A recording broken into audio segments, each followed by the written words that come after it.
Hey guys, hi, this is Abhishek, master teacher officer Vedantu. कैसे चल रही बच्चे जिंदगी, कैसे मेरे शेरो शेरनियो। वेलकम टू धमाकेदार session. This is one session which all of you guys have been waiting for. Sir electricity का वन शॉट कर दो ना, वन शॉट कर दो ना सर। तो ठीक है, ये सेशन, इसको एक वन शॉट जैसे समझना। मैं आज एक सिंगल स्क्रीन के ऊपर एक ऐसा फ्लो चार्ट और ऐसा माइंड मैप बनाऊंगा जिसके थ्रू आपको इस पूरे चैप्टर का हर एक टॉपिक का डेफिनेशन, हर एक टॉपिक के फॉर्मूलाज, हर एक टॉपिक का कोई डेरिवेशंस हैं, सब कुछ वो सब इसी एक स्क्रीन के ऊपर बनाऊंगा। क्यों? एक ही स्क्रीन के ऊपर। क्यों? ताकि आप इसका प्रिंट आउट निकाल सको, अब दीवार पर लगा दो, पूरा इलेक्ट्रिसिटी का चैप्टर एक A4 शीट में आ जाएगा भाई। हर दिन देखोगे, खत्म काम, हर फॉर्मूला, हर डेफिनेशन वहीं की वहीं। ठीक है, तो मेरे साथ बने रहना। 20 मिनट का सेशन है, मैं जैसे लिखा हुआ थंबनेल पे भाई 20 मिनट का सेशन है। 20 मिनट से 1 मिनट ज्यादा नहीं लूंगा मैं। बढ़िया, तो without spending any more time let's get started guys. तो इस वीडियो को अगेन एज अ रिवीजन लेना। ये दो बच्चों के लिए है, एक जो बिल्कुल पढ़ाई नहीं किए हैं, दूसरा जो पढ़ चुके हैं और रिवाइज करना चाहते हैं। ये दोनों उन बच्चों के लिए है। अगर आप एक अच्छा शुरुआत चाहते हो अपने इलेक्ट्रिसिटी चैप्टर के लिए, इसको जरूर देखना। अगर आप एक अच्छा अंत चाहते हो अपने इलेक्ट्रिसिटी चैप्टर के लिए, इसको जरूर देखना। सही है? तो वीडियो अच्छा लगे तो लाइक, शेयर, सब्सक्राइब और कमेंट्स में अपना प्यार से जरूर के जाना। और मैग्नेटिक इफेक्ट्स के लिए ये सेम वीडियो चाहिए बताना। ठीक है, इस पूरे इस वीडियो में एक सरप्राइज भी है, वो सरप्राइज मैं आपको एंड में बताऊंगा। इस पूरे जो मैं बना रहा हूं उसका आपको PDF मिल जाएगा मेरे टेलीग्राम चैनल पे। एंड ऑल्सो जैसे मैंने बताया, आगे बढ़ते हैं। तो ये है आपका पूरा स्क्रीन, और इस स्क्रीन में हम कहानी लिखते हैं हमारी इलेक्ट्रिसिटी की। ठीक है, बने रहना मेरे साथ, मजा आ जाएगा। ठीक है बेटा, तो शुरुआत करेंगे इलेक्ट्रिसिटी के नाम से, जो आपका इस चैप्टर का नाम है, और इसको लिख डालेंगे सेंटर में। ठीक है, अगर आप चाहते हो कि मेरे साथ इसको बनाओ एक A4 शीट में, या तो अपने नोटबुक को तिरछा कर दो, हॉरिजॉन्टल कर दो, उसको मेरे साथ बनाओ। तो भाई जिसने बना लिया ना, उसको दोबारा इलेक्ट्रिसिटी पढ़ने की जरूरत नहीं पड़ेगी, मेरी गारंटी है। ठीक है, चलो शुरू करते हैं फिर। इस पूरे चैप्टर की शुरुआत होती है एक सिंपल से फॉर्मूला की, जिसका नाम है चार्ज, है ना। NCERT में चार्ज एक्चुअली बोला नहीं गया है, बट हम जरूर करेंगे। अब चार्ज क्या होता है, आपकी बॉडी में कितना चार्ज है ना, वो बताते हैं कि आप पॉजिटिव चार्ज होगे कि नेगेटिव चार्ज होगे। अगर आपके बॉडी में द अमाउंट ऑफ पॉजिटिविटी आती है, number of protons will be greater than number of electrons, तो आप एक पॉजिटिव चार्ज बनते हो। अगर आप एक नंबर ऑफ इलेक्ट्रॉन्स, आपका नंबर ऑफ प्रोटॉन से ज्यादा है, तो आप एक नेगेटिव चार्ज बन जाते हो। ठीक है, और वैसे अगर आप में पॉजिटिव आयॉन्स ज्यादा है तो वो पॉजिटिव चार्ज कहलाएगा। अगर आप नेगेटिव आयॉन्स ज्यादा है तो चार्जेस प्रोटॉन्स इलेक्ट्रॉन्स भी हो सकते हैं, आयॉन्स भी हो सकते हैं, जैसे Na पॉजिटिव, Cl नेगेटिव, ये आयॉन्स भी आपको चार्जेस कहलाते हैं। ठीक है, तो यहां पर चार्ज का फॉर्मूला क्या होता है? चार्ज का फॉर्मूला होता है Q is equal to Ne, जहां पर Q is the charge and N is equal to number of electrons, कि आपके बॉडी में कितने इलेक्ट्रॉन्स हैं, और E is equal to the charge of an electron which is 1.6 into 10 power -19 coulombs. ठीक है, तो ये आपका चार्ज खत्म। अब चार्ज का SI यूनिट क्या है वो भी लिख देते हैं ना भाई, सब कुछ लिख देंगे। चार्ज का SI यूनिट होता है आपका कूलम, जिसको हम C से डिनोट करते हैं। खत्म हो गया? ठीक है सर, अब आगे क्या? अब सर इस चार्ज का हम करेंगे क्या? जैसे मेरे अगर मुझसे कोई पूछे कि अभिषेक जानू सर आपके अंदर कितनी चार्ज है, तो बोलूंगा भाई मेरे अंदर तो बिजली दौड़ती है। बट उससे पहले मैं बोलूंगा कि मान लो कि मेरे अंदर 100 चार्ज है। कितना है? एन नंबर ऑफ इलेक्ट्रॉन्स कितने हैं? 100 है। तो अब बताओ मेरे अंदर चार्ज कितनी है? आप क्या करोगे? उस 100 को इस 1.6 इंटू 10 पावर -19 कूलम से मल्टीप्लाई कर दोगे। खत्म हो गया, है ना? ठीक है तो मिल गया आपको कितना चार्ज है मेरे अंदर। अब आगे बढ़ते हैं कि भाई नेक्स्ट क्या है। इसके बाद तो ऑफ कोर्स सी मेरा फेवरेट टॉपिक आता है करंट, है ना। अब करंट में देखो सिर्फ और सिर्फ 5 चीजें पूछी जाती हैं करंट से। सबसे पहला कि करंट का डेफिनेशन क्या होता है। भाई करंट का डेफिनेशन क्या होता है? करंट का डेफिनेशन होता है the rate of flow of charge, that is I is equal to Q upon T। ये करंट का डेफिनेशन भी होता है, फॉर्मूला भी होता है। Rate of flow of charge और चार्ज अपॉन टाइम, यही करंट होती है, इसका फॉर्मूला भी होता है। अब इसके SI यूनिट क्या होगी? भाई SI यूनिट हम इस फॉर्मूला से निकाल सकते हैं, है ना। जैसे Q का क्या है यूनिट? कूलम है। ठीक है, करंट का Q का क्या है? कूलम है। और टाइम का क्या होता है? सेकंड। कूलम पर सेकंड इसकी SI यूनिट हो सकती है, लेकिन होगी नहीं, क्योंकि इसको हम बुलाएंगे A, जिसको हम कहेंगे एम्पियर। जो आपका SI यूनिट होता है किसका? करंट का SI यूनिट होता है एम्पियर, जो कूलम पर सेकंड से इक्विवेलेंट होता है। अब इसके बाद सवाल आती है कि डिफाइन 1 एम्पियर, 1 एम्पियर को डिफाइन करो। आप कैसे डिफाइन करोगे? उसको डिफाइन करने के लिए सीधा फॉर्मूला देखो, ठीक है। 1 ampere is said to be that current, formula से करो। फॉर्मूला लिख दिया आपने, उसके बाद आपने ये पूरा एसआई यूनिट लिख दिया। अब एसआई यूनिट के सामने 1 लगा दो। क्या लगा दो? 1 लगा दो। अब इसको अंग्रेजी में कहो जो दिख रहा है। 1 ampere is said to be that current when 1 coulomb of charge flows through a conductor in 1 second। कुछ किया हमने, कुछ मैजिकल किया, बिल्कुल किया मैजिकल, क्योंकि हमने फॉर्मूला से ही इसका डेफिनेशन बता दिया। जैसे हम करंट का डेफिनेशन बताते हैं चार्ज अपॉन टाइम, वैसे ही आप एम्पियर का डेफिनेशन बताओ फॉर्मूला से, कूलम पर second flowing in a conductor. Simple, दोबारा बताता हूं। 1 ampere is said to be that current when 1 coulomb of charge flows through a conductor in 1 second. खत्म हो गया करंट, इसके आगे मत देखना। इसके बाद जो आखिरी चीज आती है इस पूरे टॉपिक से, वो होता है भाई कौन सा डिवाइस का, किस डिवाइस का इस्तेमाल होता है करंट को मेजर करने के लिए। डिवाइस कौन सा होता है? वो डिवाइस होता है एमीटर। क्या होता है? एमीटर। इसी के साथ आपका पूरा इलेक्ट्रिक करंट का सेक्शन खत्म।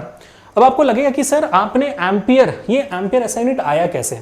इलेक्ट्रिक करंट के मामले में जो साइंटिफिक कंट्रीब्यूशन था सबसे ज्यादा एक साइंटिस्ट का था जिनका नाम था एंड्रे एम्पियर। तो उनको ऑनर करने के लिए हमने इनका नाम एम्पियर लगाया, ठीक है। तो आपका चार्ज हो गया, करंट हो गया, क्या बात है भाई। अब आगे बढ़ते हैं अब फेवरेट टॉपिक इलेक्ट्रिक पोटेंशियल के पास, ठीक है। सीधा चलते हैं इलेक्ट्रिक पोटेंशियल के पास। आ जाओ जल्दी से भाई। ये है हमारा टॉपिक इलेक्ट्रिक पोटेंशियल, ठीक है। इलेक्ट्रिक पोटेंशियल बहुत बच्चों को घबराता है, टेंशन देता है, लेकिन है ये बहुत सिंपल। इलेक्ट्रिक पोटेंशियल डेफिनेशन क्या है सर? इलेक्ट्रिक पोटेंशियल का डेफिनेशन जैसे फॉर्मूला से करंट निकाला था वैसे इसके फॉर्मूला से निकालते हैं। देखो इलेक्ट्रिक पोटेंशियल डिनोट करते हैं V से, छोटा v, it is equal to W upon Q। W क्या है? वही जो आपने 9th में पढ़ा था, वर्क, और Q क्या है? चार्ज। अब इसको अंग्रेजी में कहो, कैसे कहोगे? Electric potential is the work done per unit charge. Simple, electric potential is the work done per unit charge, that is all electric potential is. और इलेक्ट्रिक पोटेंशियल डेफिनेशन पूछा नहीं जाता बट यू शुड नो, है ना। अब इसी basis पे इसका एसआई यूनिट निकाले तो, है ना। इसका एसआई यूनिट अगर हम निकालेंगे तो क्या निकलेगा? जल्दी देखो भाई, ठीक है। W का होता है जूल्स, वर्क डन का जूल्स होता है, 9th में पढ़ा था। चार्ज का होता है कूलम, तो जूल्स पर कूलम होना चाहिए। नहीं, इसको हम बोलते हैं, क्या बोलते हैं? वोल्ट्स बोलते हैं, वोल्ट्स, जिसको V से डिनोट करते हैं। अब क्यों करते हैं V से डिनोट, क्यों होता है ये वोल्ट्स? क्योंकि सिंपल सी बात है, वही से फंडा आएगा कि आपके जो साइंटिस्ट थे, सबसे पहले वोल्टेज को, सबसे पहले इलेक्ट्रिक पोटेंशियल को इन्वेंट करने वाले, डिस्कवर करने वाले, और सबसे पहले बैटरी इन्वेंट करने वाले इंसान जो थे वो थे एलेक्सेंड्रो वोल्टा। तो एलेक्सेंड्रो वोल्टा जी को ऑनर करने के लिए उनके नाम से वोल्ट को उठाकर हमने लगा दिया इसका एसआई यूनिट वोल्ट। इसी वजह से इलेक्ट्रिक पोटेंशियल को मामूली भाषा में, नॉर्मल भाषा में हम क्या कहते हैं? हम वोल्टेज भी कहते हैं, ठीक है।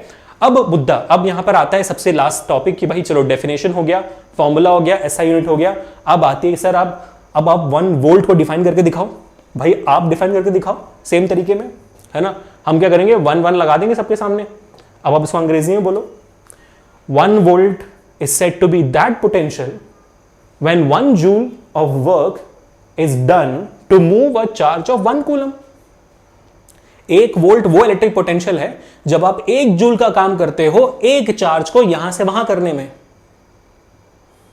खत्म, है ना। अब आखिरी चीज इस टॉपिक से रिलेटेड, भाई इसको कौन से डिवाइस से मेजर करते हैं? इसका डिवाइस कौन सा होता है? ये तो आपको समझना पड़ेगा। इसको हम कहते हैं वोल्ट मीटर, इसको एमीटर कहते हैं, इसको वोल्ट मीटर कहते हैं। बढ़िया, सॉर्ट हो गया। अब देखो, अब मैं आपको एक और सरप्राइज देता हूं, ठीक है। बड़ा ही सरप्राइज आ रहा है। इसके बाद एक और सरप्राइज मैं ये देता हूं कि मैंने अब इसके साथ साथ एक डेडिकेटेड सेशन भी शुरू किया, एक नया सीरीज शुरू किया मैंने इलेक्ट्रिसिटी के लिए, जिसका नाम है इलेक्ट्रिसिटी इन 20 मिनट्स। ये जो हर टॉपिक आप देख रहे हो, इन हर टॉपिकों में 20-20 मिनट देकर in simple formulas, tough formulas, medium level formulas, numericals के साथ साथ आपको 20 मिनट में पूरा टॉपिक करवा रहा हूं, ताकि एकदम हॉट एंड क्रिस्प रहे। शॉर्ट एंड क्रिस्प नहीं, हॉट एंड क्रिस्प रहे आपका टॉपिक भी और वो न्यूमेरिकल्स भी। उसी सेशन में जो आपके होंगे PYQs भी करवा लूंगा मैं, सब कुछ करवा लूंगा उस टॉपिक से रिलेटेड। तो अगर आपको वो सेशंस नहीं मिस करने हैं तो चैनल को अभी कभी सब्सक्राइब कर लो।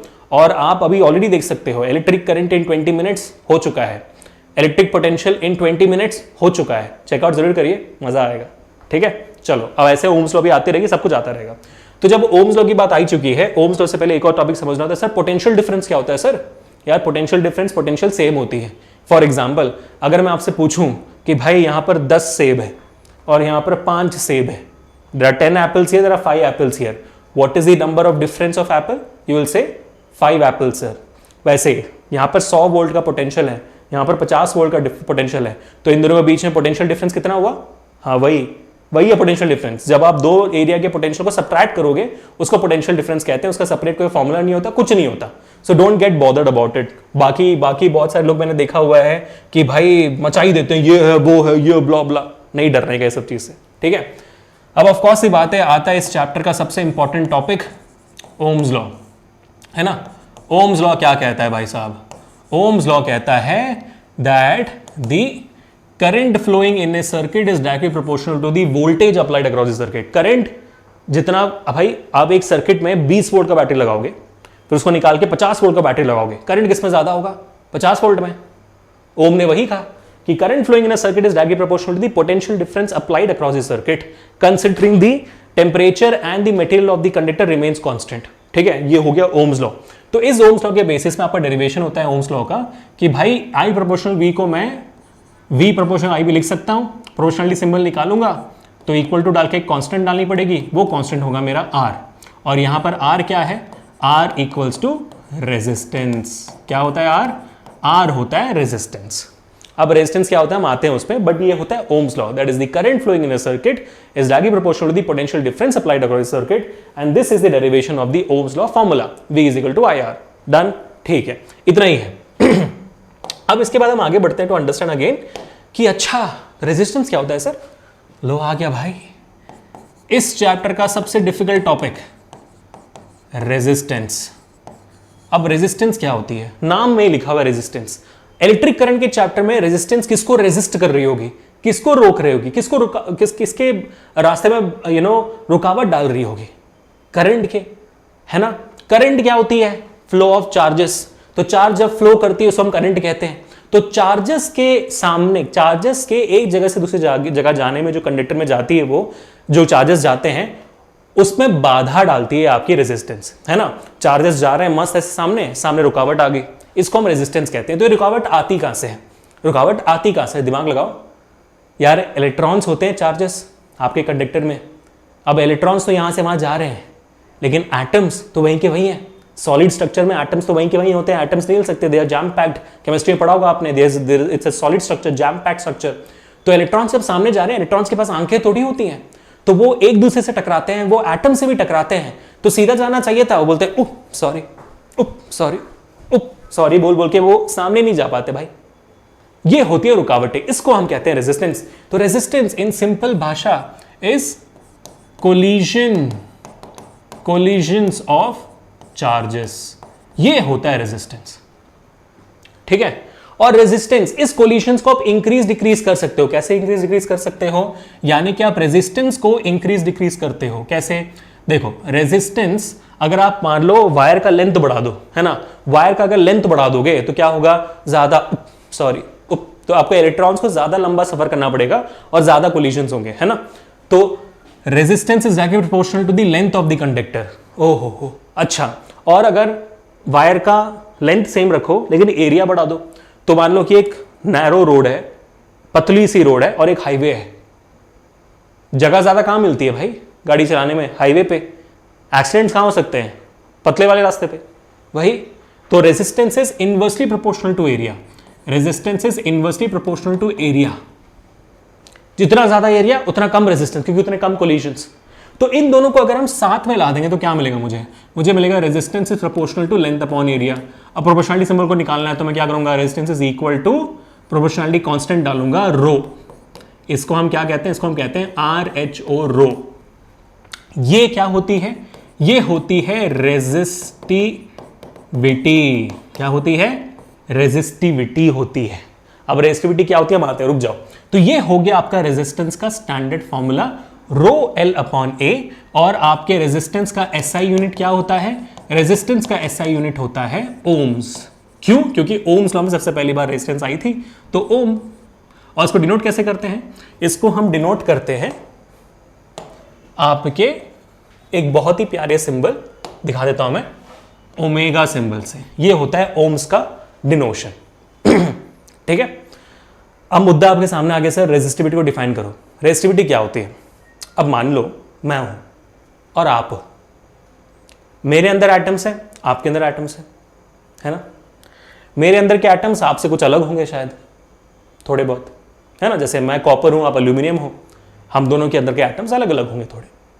तो अगर हम दोनों के अंदर के एटम्स अलग अलग होंगे, तो फिर जब अगर मैं भी कंडक्टर हूं, आप भी कंडक्टर हो, है ना? कंडक्टर क्या होते हैं? जिनके अंदर फ्री इलेक्ट्रॉन्स होती हैं, जहां पे इलेक्ट्रॉन्स ऑलरेडी घूम रहे होते हैं फ्री। सही है?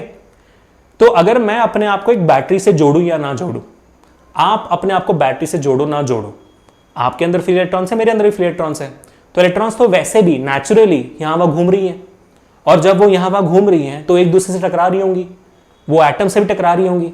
तो यानी कि हम दोनों अगर कंडक्टर बने या ना बने, यानी कि मतलब एक बैटरी से जुड़े ना जुड़े, हमारे अंदर नेचुरली कोलिशंस हो रही हैं। इस नेचुरल कोलिशन को नेचुरल रेजिस्टेंस कहेंगे, और उस natural resistance of a body को हम कहते हैं रेजिस्टिविटी। ठीक है, तो रेजिस्टिविटी क्या होती है बेटा? रेजिस्टिविटी होती है नेचुरल रेजिस्टेंस। समझे? नेचुरल रेजिस्टेंस होती है रेजिस्टिविटी। अब आपके अंदर एटम्स का साइज अलग होगा ना, आप एल्यूमिनियम हो तो आपके अंदर एटम का साइज अलग है, मैं कॉपर हूं, मेरा एल्यूमिनियम, मेरा कॉपर का साइज अलग है एटम्स का, तो हमारे अंदर अलग अलग कोलिजन्स होंगे, है कि नहीं? तो हमारे अंदर दोनों के अंदर रेजिस्टिविटी अलग होगी। करेक्ट, वही बात है। तो रेजिस्टिविटी किस पे डिपेंड करती है, उस पर हम आते हैं अभी। तो रेजिस्टेंस हमारा हो गया, ठीक है। रेजिस्टेंस के बाद हम सीधा आगे बढ़ते हैं हमारे रेजिस्टिविटी के कॉन्सेप्ट में, ठीक है। इसको देखो ध्यान से। तो रेजिस्टिविटी हमने क्या कहा? हमने कहा कि रेजिस्टिविटी इज नेचुरल रेजिस्टेंस। सही है, ठीक है। रेजिस्टिविटी का फॉर्मूला क्या होगा? भाई इसी फॉर्मूला से रेजिस्टिविटी का फॉर्मूला निकालो। इन दोनों को वहां ले जाऊंगा तो rho will be equal to r a upon L.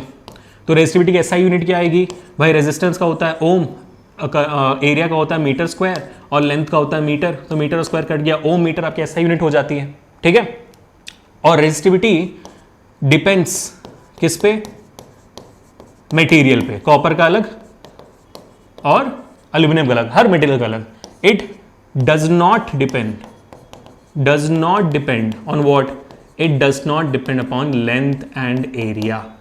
वो लेंथ और एरिया पे डिपेंड नहीं करता। मैं लंबा हो जाऊं, छोटा हो जाऊं, कॉपर का रेजिस्टिविटी कॉपर का सेम ही रहेगा, बदलेगा नहीं। रेजिस्टेंस बदलेगा, रेजिस्टिविटी नहीं बदलेगी। वैसे आप एल्यूमिनियम हो, आपका लेंथ और एरिया बदलेगा, लेकिन आपकी क्या कहते हैं, ये नहीं बदलेगी रेजिस्टिविटी। इसको ना आवाज जैसे समझो अपने। आपकी जो आवाज है वो नेचुरल है। आप छोटे हो जाओ, मोटे हो जाओ, लंबे हो जाओ, कुछ भी कर दो, आपकी आवाज नहीं बदलती, वो रेजिस्टिविटी है। समझे? चलो बहुत बढ़िया गाइस, रेजिस्टिविटी भी हो गया। अब हम आगे बढ़ते हैं to the next concept, that is series and parallel resistance. We are almost done with the topic. This is great. कितना वक्त हो गया भाई? 18 मिनट हो गए। ओह ठीक है, चलो अब आगे बढ़ते हैं, ठीक है। We are gonna talk about series resistance, ठीक है। सीरीज रेजिस्टेंस और पैरेलल रेजिस्टेंस को हम एक काम करते हैं, इसको डिफरेंशिएटिंग फॉर्मेट में डाल देते हैं ताकि आपके लिए इजी रहे, याद रखने के लिए भी सारी चीजें याद रहेंगे आपको। तो हम एक काम करते हैं, इसको या तो अलग अलग कर ले क्या? हाँ अलग अलग कर लेते हैं, क्योंकि ना इन दोनों के डेरिवेशंस में करवा देता हूं आपको यहाँ पे, ठीक है। सीरीज रेजिस्टेंस, अब देखो सीरीज सर्किट में करंट कांस्टेंट होती है, ओके। तो यानी कि मान लो 2-3 रेजिस्टर्स है, सबके अक्रॉस सेम करंट जाएगी। और सीरीज रेजिस्टर में सर्किट को आप ऐसे रेजिस्टर्स कनेक्टेड है, R1, R2, R3, ऐसे एक के बाद एक कनेक्ट होते हैं। Voltage across all the resistors distribute हो जाती है, ठीक है, डिस्ट्रीब्यूट हो जाती है। तो आपके R1 के अक्रॉस V1 होगी, R2 के अक्रॉस V2 होगी, R3 के अक्रॉस V3 होगी। वोल्टेज डिस्ट्रीब्यूट हो जाती है, ठीक है। अब इसका फॉर्मूला कैसे निकालेंगे? सिंपल सी बात है यार। क्या डिस्ट्रीब्यूट हो रही है? वोल्टेज। तो आपका वोल्टेज डिस्ट्रीब्यूट हो गया V1, V2, V3, है ना। लेकिन ये वोल्टेज आई कहां से? बैटरी से आई। तो वही डिस्ट्रीब्यूट हो रही है। डिस्ट्रीब्यूट होने का कुछ मतलब भैया आपने 10 लीटर का पानी का बकेट लाया, उस 10 लीटर के पानी के बकेट से हम सब पानी पियेंगे, है ना, उसके ऊपर उसके कम तो नहीं हो सकता। तो this voltage if I add all of them up I should get the batteries voltage. ठीक है, अब इन सब में आप ओम्स लॉ डाल दो, तो V के बदले क्या लिखोगे IR, और V1 के बदले I1 R1, V2 के बदले I2 R2 और V3 के बदले I3 R3 लिख दिया। ठीक है, अब I तो कांस्टेंट है सब जगह, I कट गया, बचा क्या, सीरीज रेजिस्टेंस में आपका टोटल रेजिस्टेंस निकलेगा। आप सारे रेजिस्टेंस को सीधा ऐड कर दो, आपकी टोटल रेजिस्टेंस आपको मिल जाएगी। ठीक है, सीरीज सर्किट में आपने मान लो यहाँ पे 10 ओम है, तीनों को ऐड कर दो, टोटल रेजिस्टेंस आ गया 10 + 10 + 10 आपका हो जाता है 30 ओम, सिंपल तरीके से खत्म, बढ़िया। अब ऐसे अगर हम पैरेलल रेजिस्टेंस की तरफ आगे बढ़ेंगे, मामला सिंपल है, मामला सेम है। ठीक है, let's move on to parallel resistance, जहां पर आपके सामने रेजिस्टर्स को पैरेलल में रखा जाता है, इसलिए उसको पैरेलल रेजिस्टेंस कहते हैं। तो ये हो गया R1, ये हो गया R2, ये हो गया R3। अब पैरेलल रेजिस्टेंस आपके सीरीज रेजिस्टेंस से एग्जैक्ट ऑपोजिट होता है, एकदम ऑपोजिट होता है। तो जैसे I कांस्टेंट है यहाँ पर I डिस्ट्रीब्यूट हो जाएगी और यहाँ पर वोल्टेज कांस्टेंट हो जाएगा। यानी कि अगर तीनों रेजिस्टर्स के अक्रॉस में करंट निकालूंगा I1 + I2 + I3, वो सर्किट के टोटल करंट से इक्वल होगी, I से इक्वल होगी। ठीक है, अगर मैंने अभी सबको ऐड, अभी इसमें मैंने अगर मैं ओम्स लॉ डाल दूं तो क्या मिलेगा मेरे को, I के बदले मिलेगा V/R, ये हो जाएगा V1/R1, ये हो जाएगा V2/R2, ये हो जाएगा V3/R3। आप अगर इन सबको निकाल दो तो क्या, V तो कांस्टेंट है, V कट गया, कितना बचेगा आपके सामने, 1/R = 1/R1 + 1/R2 + 1/R3। ये हो जाता है आपका पैरेलल रेजिस्टेंस का फॉर्मूला। देख रहे हो, तो सीरीज अगर याद कर लोगे तो पैरेलल उसके एग्जैक्टली ऑपोजिट है। बढ़िया बेटा, तो ये हो गया सीरीज रेजिस्टेंस, ये हो गया पैरेलल रेजिस्टेंस। अब इसके हम न्यूमेरिकल्स अलग सेशन में करेंगे, डोंट वरी अबाउट इट। अब हम आगे बढ़ रहे हैं to understand the concept of electrical power. Power क्या होती है यार, पावर इज एक्सट्रीमली इजी, आपने पढ़ा हुआ है ना 9th ग्रेड में। पावर क्या होता है, पावर होता है sir work done upon time, वही यहां पर भी होता है, बस खत्म। अब वहां यहां पर ये बात होती है, इसके बहुत सारे फॉर्मुलास होते हैं, ये पहला फॉर्मूला हो गया। दूसरा फॉर्मूला क्या होगा यार, सिंपल सी बात है, वर्क डन के बदले मैं ये फॉर्मूला डाल सकता ना, V × Q डाल दो sir. So P will be equal to V × Q/T। Sir Q/T तो I होती है, बिल्कुल डाल दो यहां पर। सो P = VI। सर V के बदले ओम्स लॉ डाल दें, डाल दो भाई। So P will be equal to I²R। Sir I के बदले दोबारा ओम्स लॉ डाल दें, डाल दो भाई, तो आपका बन जाएगा P = V²/R। तो पावर का डेफिनेशन क्या है, work done upon time, electrical work upon electrical time. तो ये हो गया आपका वैल्यू। इलेक्ट्रिकल टाइम क्या होता है, कुछ नहीं होता, बट ये गेट दिया, सारे फॉर्मुलाज आ गए। अब वैसे ही आपका आखिरी टॉपिक हो जाता है इस पूरे चैप्टर में, and that is nothing else but, हाँ भाई साहब वाइट से कर लूं, हाँ ठीक है, और कुछ नहीं होता है, वो होता है हीट, है ना। अब हीट एनर्जी क्या कहती है, आपका एक बहुत इंपॉर्टेंट लॉ है जिसमें इसको हम कहते हैं joules law of heating. Joules law of heating कहती है that is the heat produced in, जैसे आप चार्जर लगाते हो फोन का चार्ज करने के लिए तो गर्म हो जाती है, क्यों गर्म होती है, हीट, इसके वजह से। रेजिस्टेंस जब होता है तो कोलिजन्स होती है ना, जब एक दूसरे से टकराते हैं चीजें तो गर्मी होती है, तो फ्रिक्शन होती है, फ्रिक्शन की वजह से जब मिलियंस ऑफ इलेक्ट्रॉन्स से टकराएंगी बिलियंस ऑफ टाइम्स, तो कितनी गर्मी पैदा होगी, वो आपको मिलती है। तो जूल्स लॉ ऑफ हीटिंग हमें कहता है कि भाई साहब इसकी वैल्यू कैसे निकालें। तो जूल्स लॉ ऑफ हीटिंग कहता है कि heat produce is directly proportional to the square of the current, heat is proportional to the resistance of the circuit, and heat is also proportional to the time taken by the circuit, time taken by the current to flow in the circuit. इसको हम कहते हैं joules law. तो इसको अगर मैं अलग से लिखूंगा, ये बन जाएगा H = I²RT, जिसको हम कहते हैं जूल्स लॉ ऑफ हीटिंग। बस ये हो गया आपका हीट का एक प्राइमरी फॉर्मूला। लेकिन आप हीट के और भी फॉर्मूलास निकाल सकते हो, कैसे, या देखो यहां पे मैं अलग से लिख देता हूं, ध्यान से देखना, ठीक है। पावर क्या है, work done upon time, work done is equal to energy from 9th grade, तो मैं लिख सकता हूं energy is equal to power into time, सही है। तो अगर मैं पावर के सारे फॉर्मुलास डालूंगा, मुझे यहां पर एनर्जी के सारे फॉर्मुलास मिल जाने चाहिए, जो कुड बी हीट एनर्जी, है ना। तो जैसे ये तो भाई पहला फॉर्मूला हो गया। दूसरा फॉर्मूला, पावर का पहला फॉर्मूला डालो वर्क डन अपॉन टाइम, तो बताइए आपको energy is equal to work done, पता ही है। तीसरा एनर्जी इज इक्वल टू, दूसरा फॉर्मूला क्या है, VQ/T, इसमें T डालो, इसमें T से मल्टीप्लाई करूंगा तो T कट गया, VQ बचेगा, करेक्ट। अब दूसरे में T से मल्टीप्लाई करूंगा तो VIT बन जाएगा, ठीक है। पांचवा टी से मल्टीप्लाई करूंगा इसको तो आई स्क्वायर आर टी बन जाएगा, जो आपका जूल्स लॉ ऑफ हीटिंग है।